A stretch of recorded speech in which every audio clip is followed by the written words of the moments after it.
Hello everyone, मैं doctor R के मावई। आप सभी का स्वागत है हमारे YouTube channel new life pet clinic and pet shop में। अगर आपने अभी भी मेरा ये चैनल सब्सक्राइब नहीं किया है तो प्लीज़ इसे सब्सक्राइब करें और बेल आइकन को हिट जरूर करें, जिससे आपको फ्यूचर में नोटिफिकेशन मिलता रहे। तो चलिए आज हम बात करते हैं सबसे इम्पोर्टेंट डिसीज कैनन डिस्टेम्पर के बारे में कि कैनन डिस्टेम्पर के क्या कॉज है, क्या इसके सिम्टम्स हैं और किस तरीके से ट्रांसमिट होती है और क्या ट्रीटमेंट है और कैसे इसे प्रिवेंट कर सकते हैं। सबसे पहले कॉज। कैनन डिस्टेम्पर एक वायरल डिसीज है और इसका जो ट्रांसमिशन है वो इन्फेक्टेड फूड एंड वाटर के थ्रू और बाय इनहेलेशन के थ्रू ट्रांसमिट होता है। जो भी इन्फेक्टेड डॉग होता है उसकी nasal drops, sneezing, coughing, vomiting material और जो भी मोशन में जो मटेरियल आता है उसके थ्रू ये एक डॉग से दूसरे डॉग में ट्रांसमिट होता है वायरस। इसके अलावा ये भी पाया गया है कि ह्यूमन के थ्रू भी ट्रांसमिट हो सकता है कि अगर कोई भी ह्यूमन अपने किसी भी इन्फेक्टेड डॉग को कोई फीडिंग कराता है या उसकी क्लीनिंग करता है, उसके पास से अगर ये किसी भी हेल्दी डॉग के पास जाता है तो वो इन्फेक्शन अपने इन्फेक्टेड हैंड के थ्रू या अपने कपड़ों के थ्रू हेल्दी डॉग के पास पहुंच जाता है। इस तरीके से ये वायरस ट्रांसमिट हो सकता है। ये वायरस मोस्टली कुछ स्टे डॉग में रहता है और ये स्टे डॉग में जो भी जंगली जानवर रहते हैं, फेरेट्स, मंगूज, कार्निवोरस, टाइगर, इनसे स्टे डॉग में आता है और उसके बाद इनसे अपने जो भी पालतू जानवर रहते हैं जो अनवैक्सीनेटेड रहते हैं, इनका वैक्सीनेशन नहीं होता या फिर कभी प्रॉपर तरीके से वैक्सीनेशन नहीं कराते आप ईयर टू ईयर, तो ये आपके डॉग में ट्रांसमिट हो जाता है। इसके अलावा हम बात करते हैं इसके सिम्टम्स की। तो सबसे पहले आंखों से डिस्चार्ज आना स्टार्ट हो जाता है, आंखें रेड कलर की हो जाती हैं और इसके बाद ये वायरस नेजल ट्रैक्ट में जाता है और इससे नेजल डिस्चार्ज होना स्टार्ट होता है। इसके बाद ये वायरस नेजल ट्रैक्ट के थ्रू ट्रेकिया में जाता है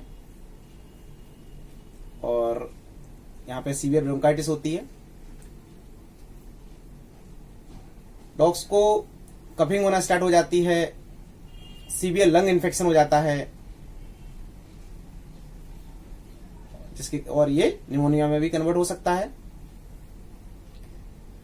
इसके बाद एक अदर फॉर्म रहती है, इसको बोलते हैं डाइजेस्टिव फॉर्म। अगर वायरस डाइजेस्टिव सिस्टम तक जाता है तो यहाँ पे इंटेस्टाइनल लाइनिंग की इरोजन करता है, डॉग्स को मोशन लगने लगते हैं और मोशन में ब्लड आना स्टार्ट हो जाता है। कभी कभी हम इसको प्रॉपर डायग्नोसिस नहीं कर पाते, हमको लगता है कि ये पारो वायरस के सिम्टम्स हैं, तो इसकी प्रॉपर डायग्नोसिस एक वेटनरी डॉक्टर ही कर सकता है। अगर इस तरीके के सिम्टम्स दिखते हैं आपको डॉग में तो आप उसको इमरजेंसी में एक वेटनरी डॉक्टर के पास ले जाइए और उसका चेकअप कराएं। इसके अलावा डॉग को उकाई आना, वॉमिटिंग होना, इस तरीके के सिम्टम भी आते हैं। इसके अलावा डॉग्स का हाई ग्रेड फीवर, जो टेम्परेचर है डॉग का बॉडी का, वो 103 से 107 डिग्री तक भी जाता है। तो इसके बाद ये वायरस थर्ड स्टेज में चला जाता है, इसको बोलते हैं नर्वाइन फॉर्म। मतलब वायरस जो है नर्वस सिस्टम पे अटैक करता है। नर्वस जो भी अपने सीएनएस नर्वस सिस्टम की जो लेयर होती है मेनिंजेस, उन पे अटैक करता है। इसके कारण से सीवियर मेनिंजाइटिस, सीवियर इंसेफेलाइटिस होती है और इसके कारण से डॉग में सीवियर फिट्स आने स्टार्ट हो जाते हैं, सीजर आने स्टार्ट हो जाते हैं और अनकंट्रोल मूवमेंट होता है मसल का। मसल ट्विचिंग होने लगती है डॉग में। डॉग अपने पैर को हिलाना नहीं चाहता, लेकिन पैर हिलते रहते हैं। डॉग्स के मुंह से झाग आना स्टार्ट हो जाते हैं, लार टपकती रहती है। इस तरीके के सिम्टम्स अगर डॉग्स में आते हैं तो 90% ये कैनिन डिस्टेंपर के सिम्टम्स हैं। अगर आपको इस तरीके के सिम्टम्स दिखते हैं तो आप इमरजेंसी में अपने डॉग को एक वेटरनरी डॉक्टर के पास ले जाएं। और इसके बाद हम बात करते हैं ट्रीटमेंट की। तो कैनिन डिस्टेंपर एक वायरल डिसीज है जिसका अभी तक कोई भी परमानेंट ट्रीटमेंट नहीं है। अभी इसका कुछ ट्रायल चल रहे हैं। ओनली जो फर्स्ट स्टेज है, अगर उसमें हम इस डिसीज को डायग्नोसिस कर लेते हैं तो इसका एक सिम्टोमेटिक ट्रीटमेंट हो सकता है। सिम्टम्स जैसे loose motion, vomiting, diarrhoea, fits, high temperature, इनको हम सिम्टम के बेसिस पे ट्रीट कर सकते हैं। इसके बाद बात करते हैं हम इसके प्रिवेंशन की। तो इसको प्रिवेंट कैसे कर सकते हैं? तो कैनिन डिस्टेंपर के लिए एक वैक्सीन आता है, वो वैक्सीन आप अपने डॉग को टाइम टू टाइम लगवाएं। सबसे पहले अगर पपी का एज 30 से 40 दिन है तो इसका पहला डोज लगता है। पपी डीपी एक वैक्सीन आती है, इसको आप अपने डॉग को लगवाएं। इसके बाद इसका जो बूस्टर है वो 21 डेज बाद लगता है, तो ये भी आप अपने डॉग को टाइम पे लगवाएं। और ये पर ईयर रिपीट होती है, तो टाइम टू टाइम आप अपने डॉग को इसके लिए वैक्सीन जरूर लगवाएं। तो मैं आपको कुछ इंपॉर्टेंट बातें बताता हूं इसके बारे में। कैनिन डिस्टेंपर एक लीथल डिसीज है। इसके अलावा 2 अदर डिसीज होती हैं, वो है कैनिन पारोवायरस और रेबीज। ये तीनों ही लीथल डिसीज है। 90% केसेस में डॉग्स की डेथ हो जाती है। तो आप याद रखें।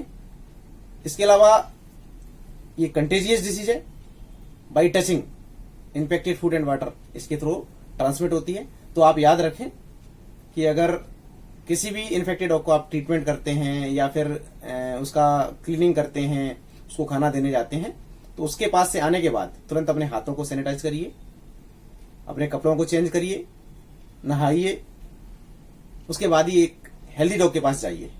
अदरवाइज आप ये इन्फेक्शन एक हेल्दी डॉग को ले सकते हैं।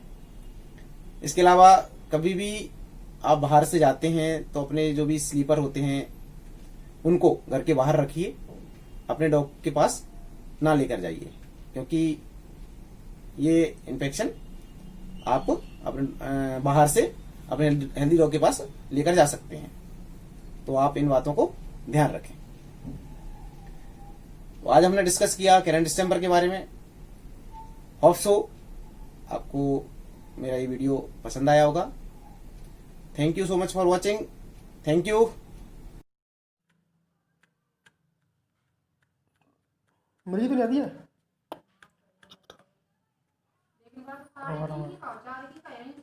बस भेज दो जी। रखा कर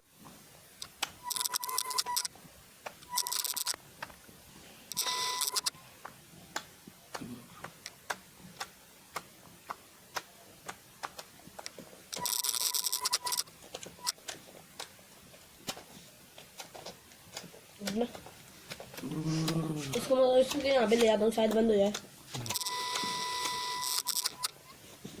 देखो पैर ला रही बराबर वही वाला।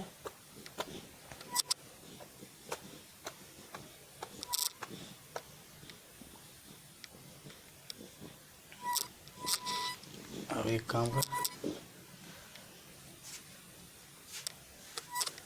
पहले इसी जाग पहुंच इस पे लेटा के ना हाथ फिर दो उससे।